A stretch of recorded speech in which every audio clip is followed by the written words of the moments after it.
আরে চেহারা কি হয়েছে তো চেহারা? হরে মুন্না মাই জন বাইসা আছিল তখন ডেলি গল্প শোনাইতো আর আমি ঘুমাইতাম। আর মা মরে যাওয়ার পরে আমার ঠিক মতো ঘুম আসে না।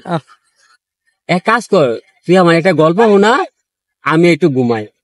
গল্প? হ্যাঁ, আরে ভাই আমি তো গল্প টল্প শোনাইতারি না, কি করা যায় এখন?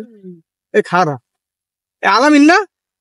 হ্যাঁ আলামিন, হ্যাঁ দিঘা মুন্না আইতাছি আইতাছি। কি হইছে ডাকলি কে? ডাকছি কে মানে? তোর তো না 500 টাকা ভাই, টাকাটা কবে দিবি? আসলে বন্ধু তোর টাকাটা তো আমি কালকেই দিয়ে দিতাম, কিন্তু একটা ঝামেলা তো হয়ে গেছে গা। তাহলে ঘটনাটা শোন। কি হয়েছে ক? কালকে বেটা ব্যাংকে গেছি টাকা আনতে।